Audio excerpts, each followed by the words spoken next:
Hey everyone, welcome to the Annie Tunes and podcast. I'm here with Joseph, founder of Cured. Now you have a really cool story and a really great background, so I want to let you describe what the brand is and kind of how it was born. Yeah. Wow. I have a long background and a story that wouldn't seem, it would seem a little bit different than others. I actually was an engineer before this. So I used to work in aerospace engineering. I worked for Lockheed Martin on specifically NASA projects for 7 years before starting Cured. But while working at Lockheed Martin, working as an aerospace engineer, I had an entrepreneurial bug the entire time. And it all really started before I even became an engineer. In college, found myself in a very dark place. And as the years have evolved, I've recognized more and more of where it was coming from. And I used to describe it as, I'm pursuing this engineering path.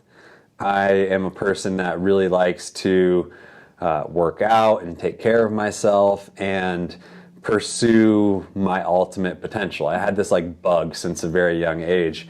And I got to college, and I think as most people do, you're 18, you get to college, and you're like, oh, I don't know who the hell I am. Oh, yeah. Even though I'm acting like I have this idea of who I want to be. And I definitely had that burning desire.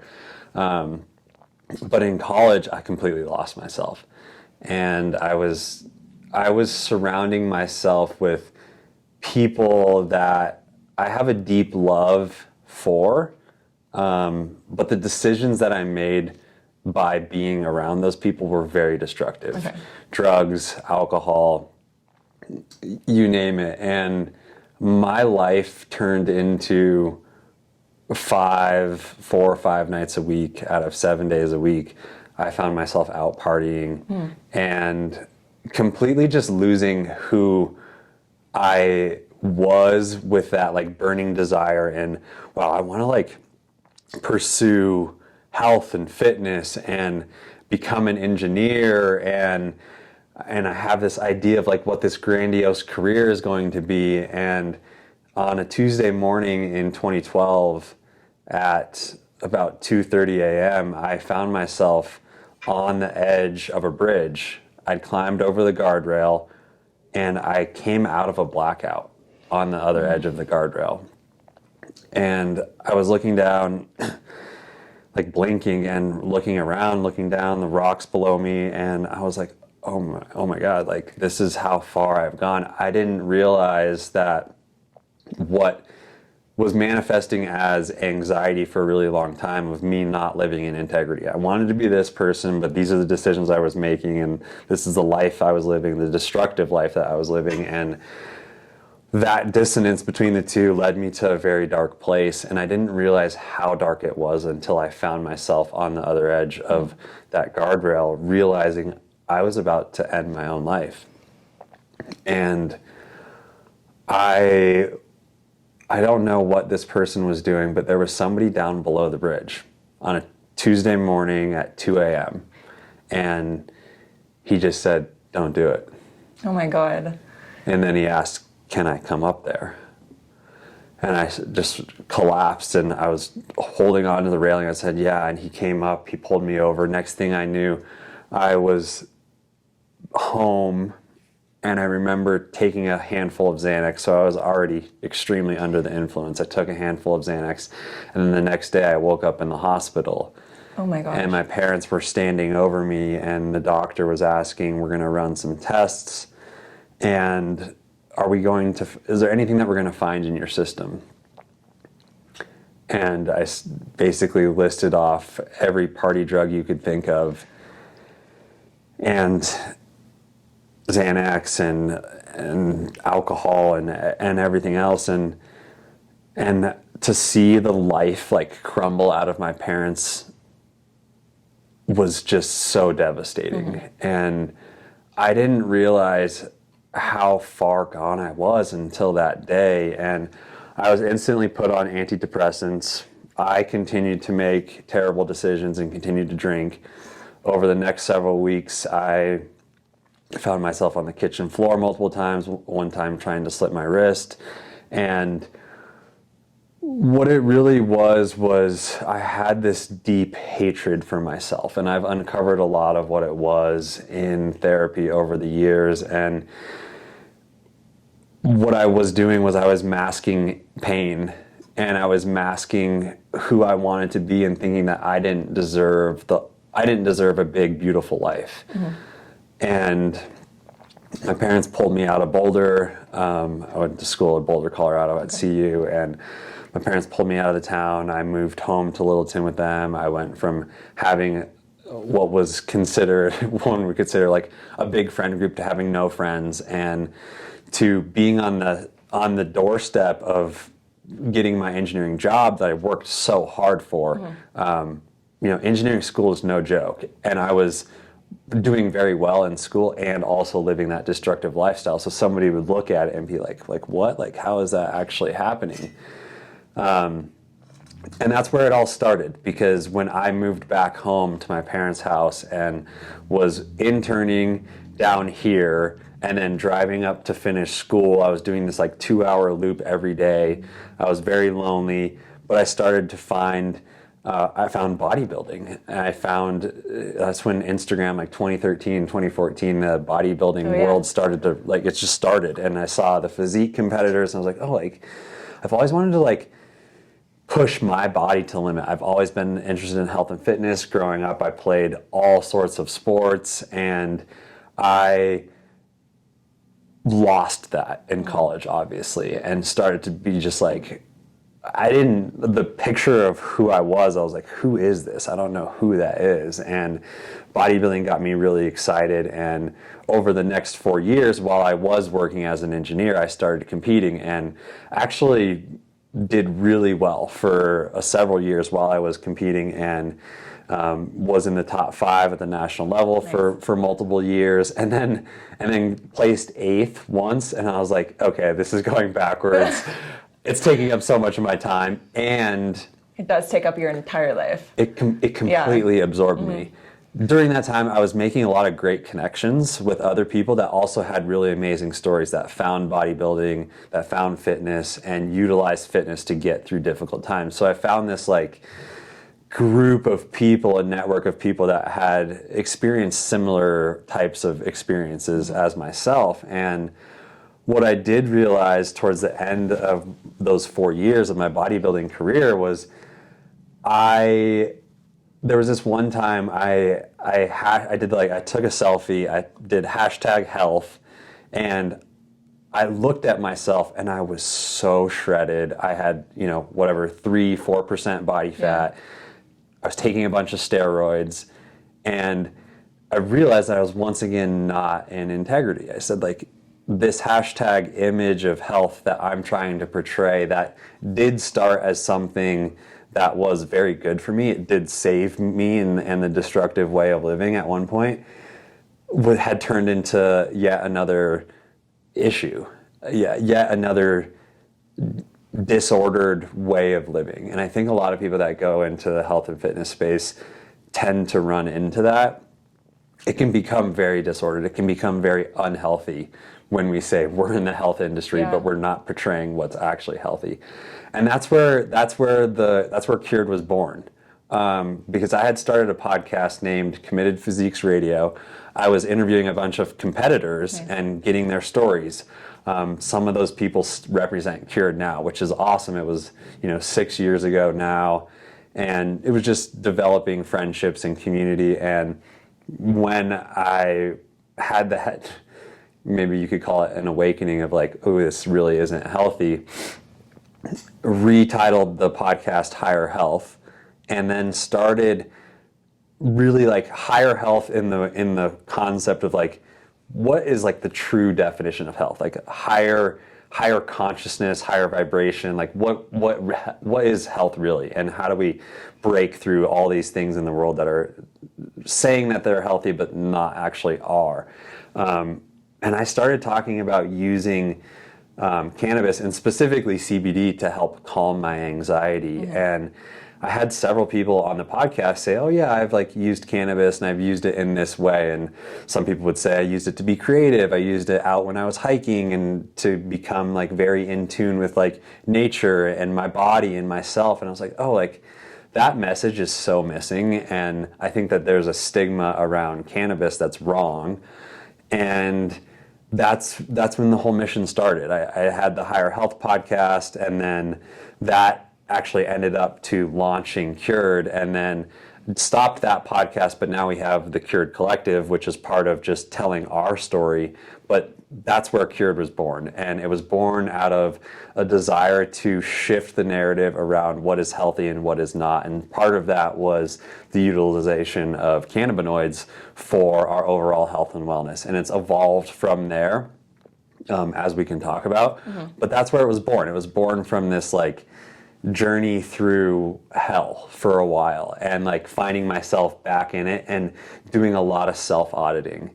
I think that that's extremely important for all individuals in life, but very, very important for entrepreneurs, because if you're not auditing yourself, you have this idea of like who you are, but like the outside world might see something completely different. And I value integrity like extremely high. So Yeah. that's where this whole thing was born from. Would you say that fitness is the thing that pulled you out of the depression initially? Absolutely. Like just focusing on Yeah. something else. Yeah. Yeah, I mean, I think it's important to go through those things, like the trial and error. Like I Yeah. did competitions as well, and I didn't do steroids, but I used to take diuretics, and it was either extreme or nothing. And like Yeah. after the show's done, I gained like 15, 20 pounds, and then I'd go back in it, and it's this whole cycle. And then I thought the same thing. I was like, this is not healthy. This is not how I was, brought up to think of health and fitness, and I completely got off of that. So how did you transition then into building a business after like the trial and error, the depression? What were the steps that you took to kind of start that? I got to a point, so I was here in Colorado and listening to every entrepreneurial podcast that you could listen to. There's this podcast and this magazine, actually, it's called Founder Magazine. Okay. And I remember listening to their podcast, and I think one of the biggest things, like a lot of people have this burning desire to be an entrepreneur, but they don't know what they want to do. And a lot of people want to be an entrepreneur because they want to have an impact in this world. Just the vehicle to make that impact is sometimes blurry or hard to see.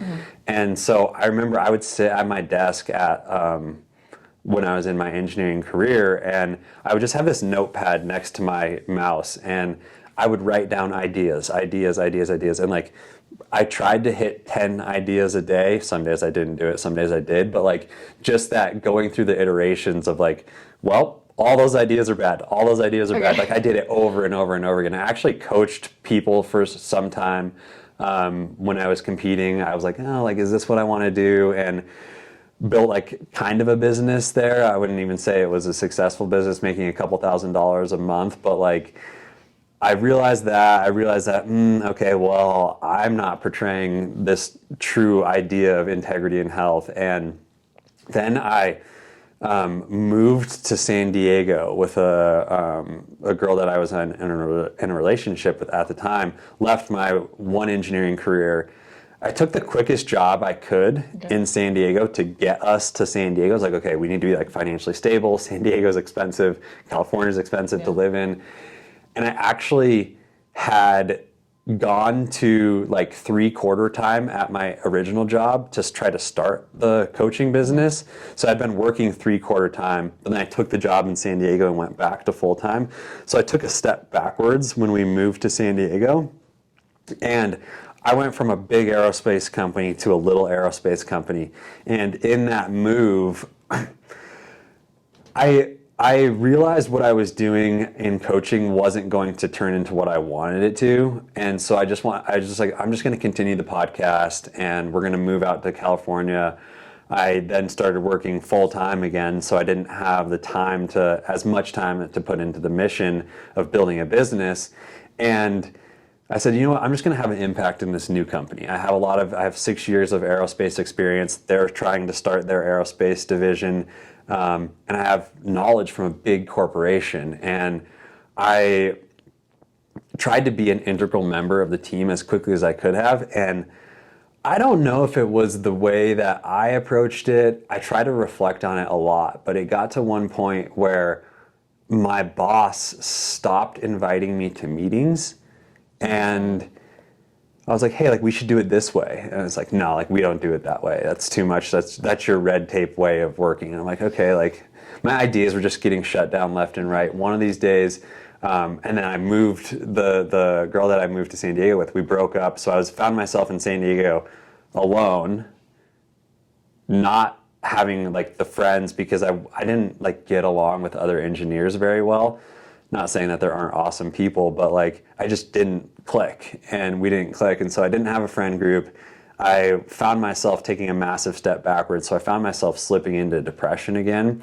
And I was in the office one day, and my boss completely belittled me in front of like multiple people. It was like this like childish way of operating. Like these guys had Nerf guns, and I was like trying to get my work done. And it was like this like open like co-working space, and I was like, okay, like I have stuff that I need to get done. My computer is in the middle. I moved my computer over into the corner into a different place, and my boss like was like, what are you doing? Like you're supposed to be getting work done. I was like, yeah, exactly. Like that's why I moved, but he just belittled me in front of everybody. And he knew I was going through a difficult time because I had talked to HR there and just was like, I'm just not doing well. And I was trying to be transparent with the fact that I was feeling like I was getting depressed again. And at the time, that was when the podcast was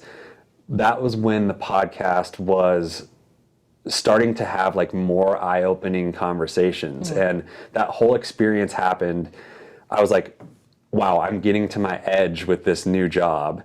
I went to a therapy session, and I sat down and I was explaining to my therapist, it was the first time we met each other, what I wanted to do, what my situation was. And I was like talking in circles over and over and over again. I was like, I want to do this. Like I have this idea. I had started like, one of our very first products was these like seasonings for food, and they had cannabinoids in them. That's cool. And you put them on food because it was like, okay, there's a health and fitness community. They cook their food. There was the Flavor God and like those companies. I could do like a different version of this. That. And so what I was doing was I was trying to like take things that existed, kind of improve upon them or twist what they were, and then also take my idea of like I want to introduce the fitness world to cannabinoids in a way that is for our overall health and fitness. So the idea was there and was starting to come to fruition. And I was telling my therapist this, and he's like, Joe, I'm gonna give you something real quick, and I'm probably not gonna ever see you again.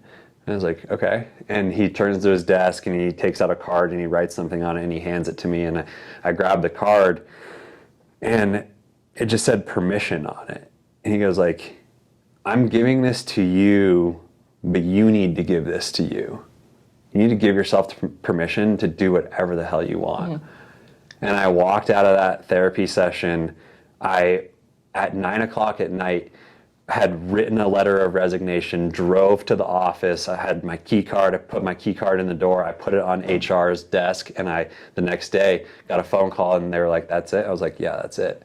And I had also expressed like that I had been getting belittled and like the situation of what was going on and how it just didn't feel good. And I was like, "Yeah, that's it. Like I can't do this. Like I've been trying so hard, and I had this burning desire to do something else." And so I was putting my heart and soul into this new company, trying to be an integral team member. Found myself slipping backwards, and then found myself getting depressed. And I just remember that day driving down the 805 in traffic, just like hitting the steering wheel, like, what am I doing? Like, what am I doing? And then I went to that therapy session, and that was when, at the time, I had been telling my parents about it, and they were skeptical. My parents are pretty conservative and like wanted me to get the degree and have the benefits and do this and do that. And so it took some serious conversation with them, but I told them, I was like, I just need somebody to believe in me, and that therapy session integrated with it. And I was like, well, I just need to believe in myself, and I need to give myself permission. And so that day I put in the resignation letter. The next day I woke up and I was like, whoa, like I've never felt so free. That's awesome. And I'm so scared. Yeah. And I have I have no second option, because what I was doing was I was pursuing kind of like fringe at the time, like cannabis, like what is this? I was starting to talk openly about it on social media. So going back to the engineering world, especially the first company I was with, which was like government funded, like that wasn't going to happen. Like I took the step in the direction that gave me no ability to turn backwards, or at least that's how I processed it in my head. And everything just took off from there. And we launched in September of 2017 and grew so quickly, and have experienced very difficult times since then. But we had this huge uprising. We had a very difficult 2 years, and now we're on this massive upward trend again. But we've just been innovating and remembering the mission and owning our values and staying true to our values. And that's been so important in this entire thing. So it's been wild. Yeah, I've noticed too, like, because I read your captions on Instagram, they're very deep, but very motivating and positive. And I think you are really like what Cured is, because Cured, I noticed, is kind of like that as well. And you talk a lot about mindfulness too. Yeah. So I just want to talk about kind of like the things that you post, like as far as like just staying positive and staying focused, because right now, especially, I feel like people are all over the place. They're more depressed than ever. And it's hard to find like that focus and that kind of like bright side of things, especially right now. So I just want to talk about like how you kind of stay focused and stay, mindful with what you're doing. Yeah. For anybody that is going through a difficult time right now, like I love you, and like I understand, and like I think that you have to experience those difficult times to also experience the other side of the pendulum. Like you don't know what it feels like to be on top of the mountain if you've never been in the valley. Like you don't know the differentiation, the difference, or like the delta, which our triangles stand for. They stand for change. Is you don't understand the two. So first and foremost, like understand that like you're going through those difficult times for a reason, and you will be able to feel the highs on the other end. But honestly, it's taken a lot of, you said mindfulness, it's taken a lot of reflection and understanding like who I am at my core. And a lot of that's come through meditation and just like sitting and being like, oh, like this thought's coming in, okay, like let that go. This thought's coming in, okay, let that go. This thought's coming in, okay, let that go. And then like recognizing the thought patterns, like I'm a highly anxious person, and so my thought patterns are like, you need to be doing this, this, and this, and you didn't do this, and you should be doing this, and it's like all these shoulds. I'm kind of that same way too. So that's like for me is like extremely important, and just becoming aware of that is it's foundational to me staying positive and being who I am and how and what I share on social media. Like this, what we can do in our life, we have control over one thing. We have control over the promises that we make to ourselves.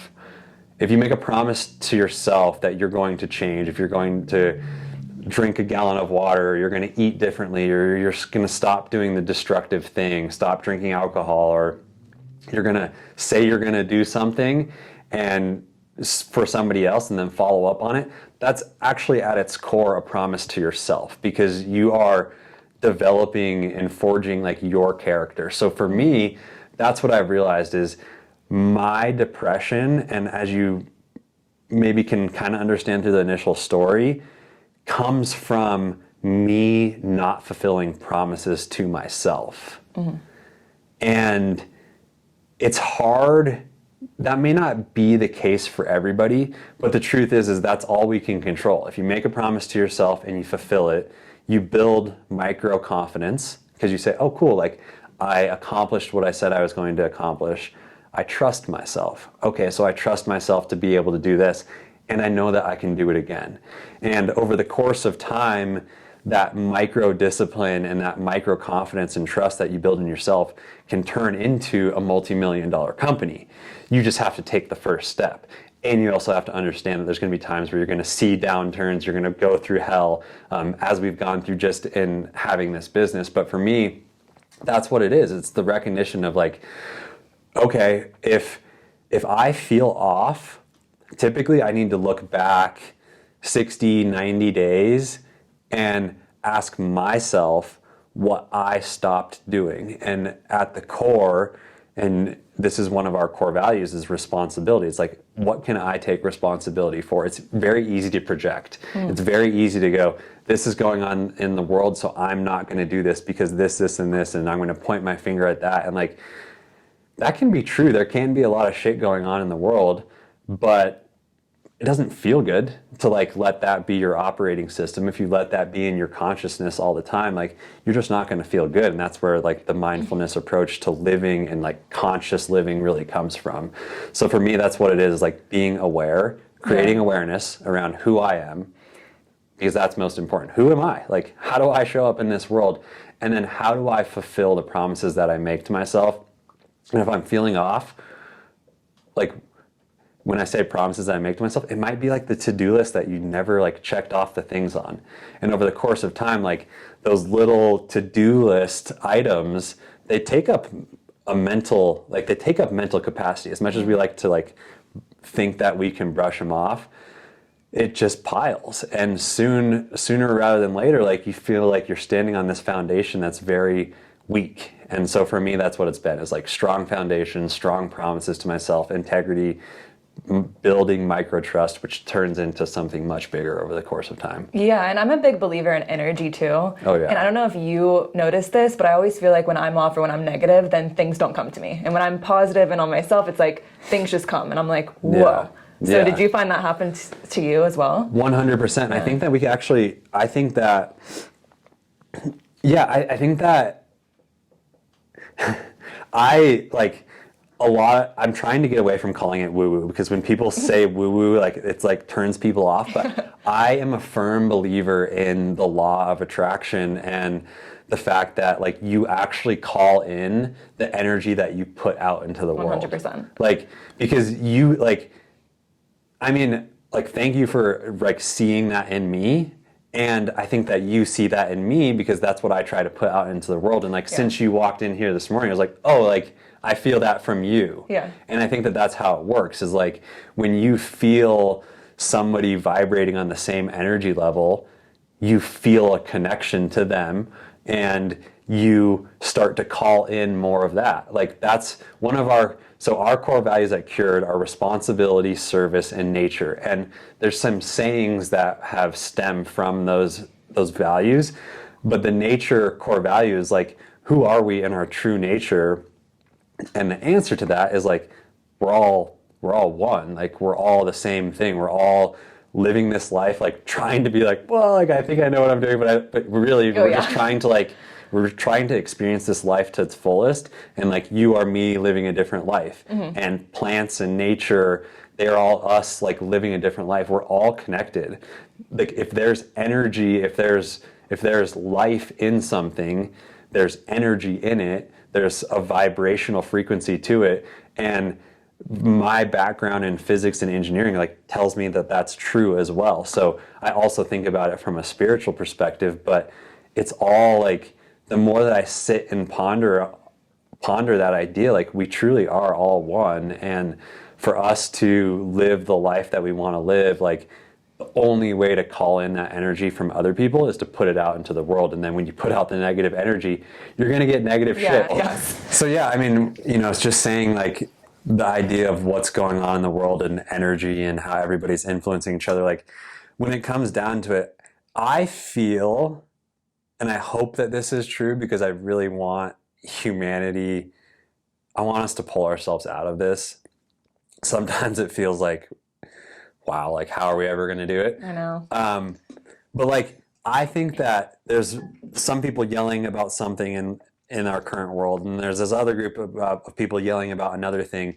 And I think at the core, I truly want to think that at the core, everybody, regardless if they're on polar opposite ends of arguments and ideologies, like they just want life, they just want to live life to its fullest. And I've talked about this recently, but like every time we make a decision, we have an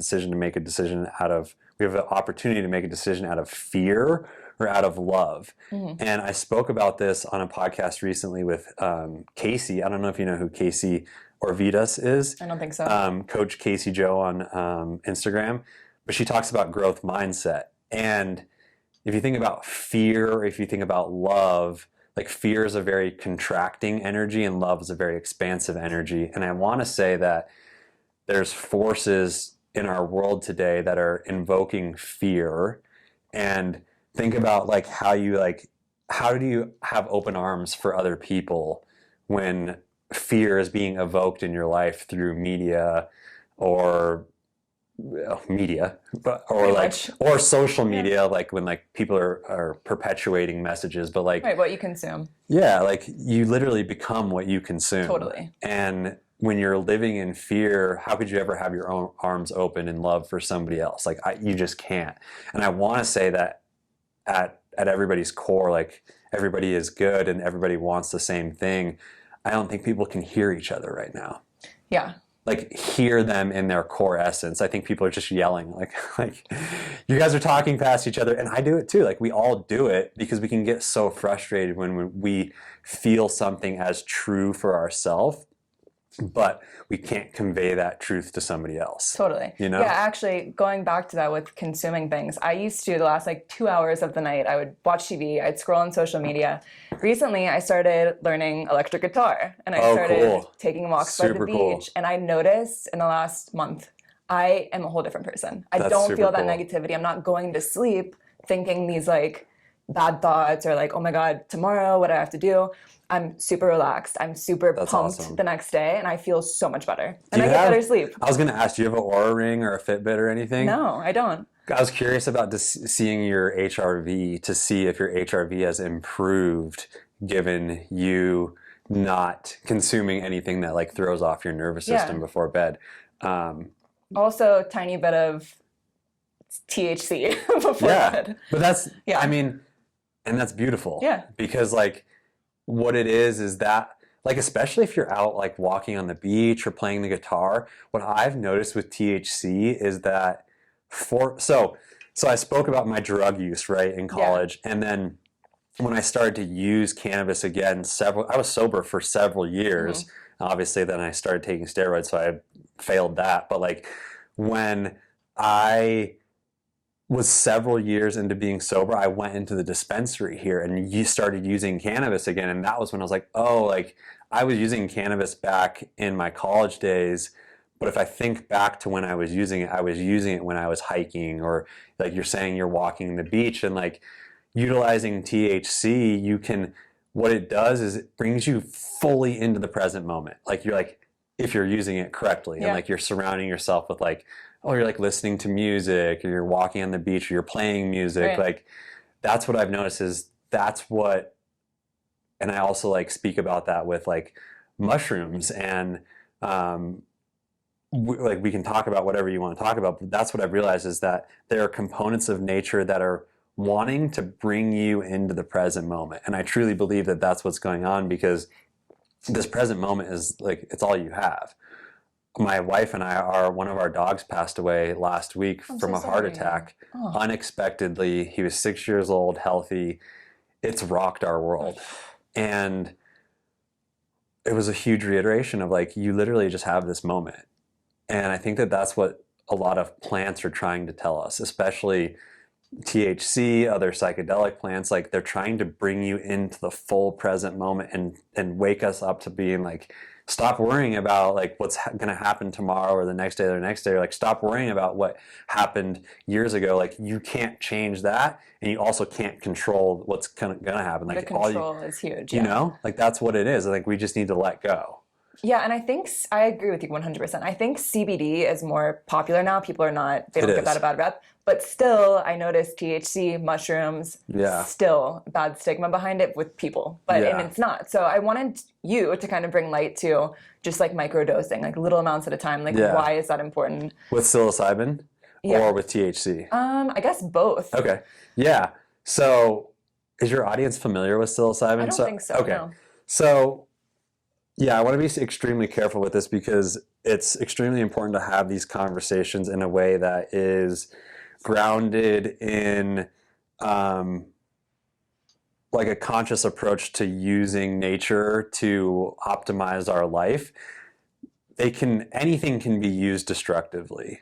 And mushrooms do exist in the party world. Like, of course, like there's escaping your body and there's coming into your body. And for me, it's always talking about coming into your body and coming into the present moment. I mean, like just thinking about yoga and thinking about like meditation, like you're coming into the moment, you're not checking out. So psilocybin is the component in what people would call magic mushrooms, but mushrooms have several different forms. There's culinary mushrooms, there's functional mushrooms, which are very medicinal that we have in our products, and then there's psychedelic mushrooms. And psilocybin is the psychedelic component of psilocybe mushrooms. And I have used that over the course of the last several years as well, in combination with therapy, to really uncover trauma in my life and uncover destructive patterns in my life.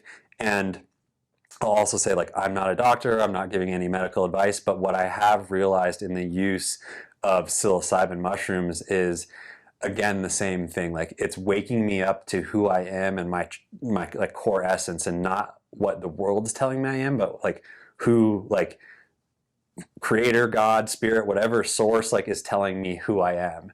And so I've utilized psilocybin in like high dose and also very low dose. So when we talk about high dose, that's like what you would consider like a clinical setting. Like, I'm, again, not a doctor, and I have used very high dose approaches to work through difficult stuff in my life. And I don't recommend doing it unless like you've fully understood what you're doing or you're with somebody that knows what they're doing. And I highly recommend just like looking into a company called MAPS. They're it's the Multidisciplinary Association for Psychedelic Sciences, and they are responsible for helping push MDMA through phase 3 clinical trials and to be approved by the FDA for use in clinical settings. So that association is focusing on using plants in a way that is very medicinal and helping a lot of people with PTSD and addictions. And so I highly recommend looking into that for like high dose understanding of what you can do with MDMA and psilocybin. And so obviously there's this huge dichotomy between like party drugs and then like awakening, becoming a better human use of plants. And so for microdosing, I actually use microdosing of psilocybin for focus and mood. And it's sub-perceptual. I take a very, very low dose, and I haven't done it in a little while now, but I was actually doing it when I started Cured. And it made me very creative. It made me very focused and in tune with the mission that I wanted to bring into this world. And it's sub-perceptual. So sub-perceptual, there's nothing wrong with your vision. You're not really feeling anything intensely, versus like focus and improved mood. And there's a lot of really awesome studies going on around both usages, high dose and low dose. But I think that microdosing has a huge future. And if you are interested in using THC, I recommend starting with very low dose, starting with a microdose. Some of our products have very low dose THC in them, like around 1 milligram of THC. And that's a great place to start, because one of the things that people will say, and this always happened for me, was like, I don't want to use cannabis because I don't want to lose control. Or they don't want to be high. Yeah, so let me tell you, like, that's the first thing that's so wrong. Because you're never going to lose control. You might, like, sit on the couch and, like, eat a lot of food, and that might be losing control, as in, like, you have the munchies. But, like, you're not going to lose control of your life. And if you want to compare that to alcohol or any other destructive things out there in this world, like, we have been sold a bill of goods through messaging and the DARE program and conditioning over the course of our lives that say that marijuana and heroin are the same thing.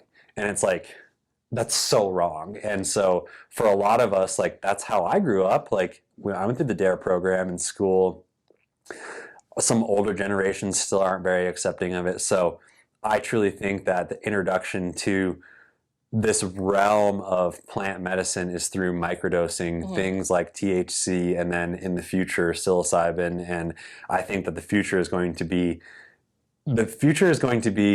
there's this pharmaceutical world, and then there's this holistic, almost like traditional Chinese medicine, which has always existed and has worked very well for a very long time. We just got away from it because the pharmaceutical world took over. And as I mentioned, like I was on antidepressants very quickly when I was depressed back in college.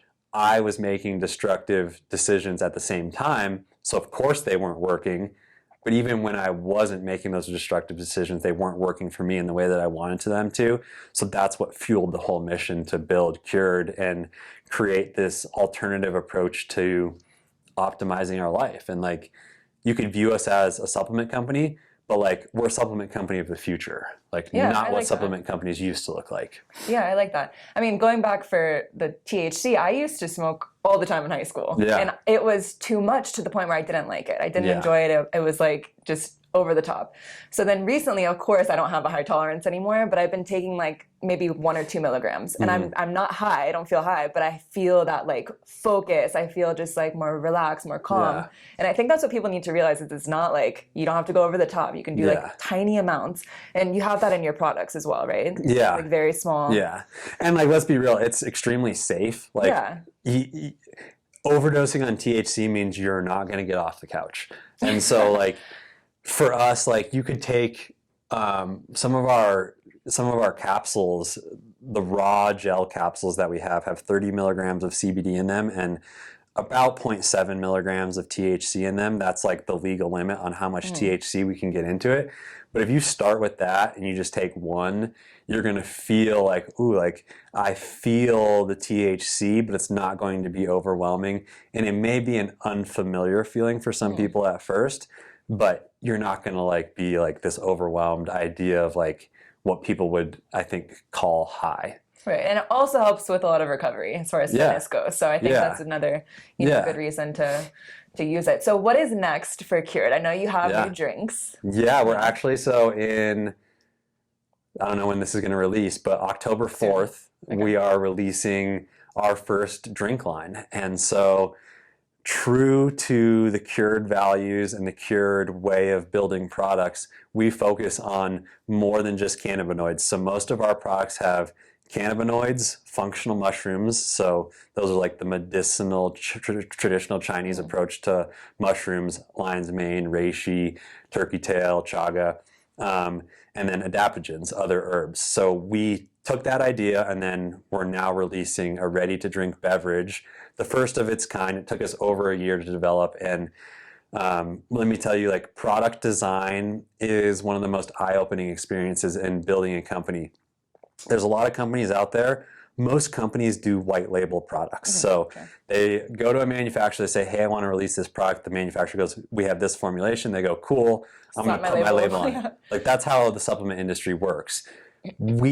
I will admit, have a couple products that are white label, like just our straight CBD. Like we have a manufacturer, they manufacture for a couple other companies, and our tincture is similar to those other companies. They manufacture for like 3 companies.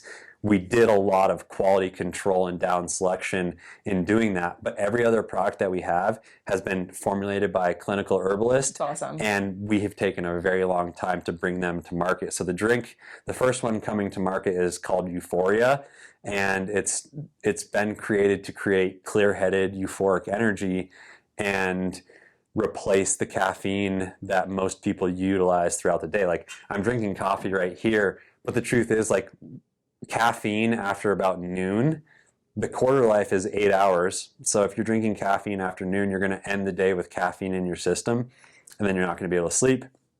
Sleep is the foundation of health, and so everything stems from that. So I believe that the world is over-caffeinated.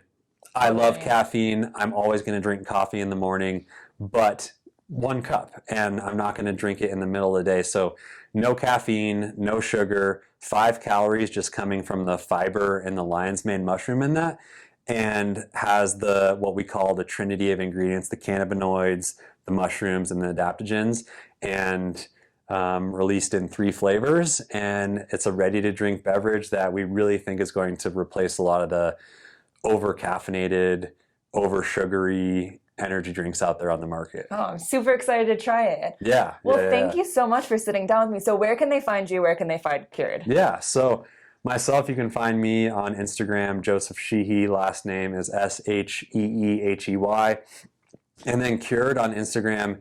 If you go to Cured Nutrition on Instagram, that's the main hub.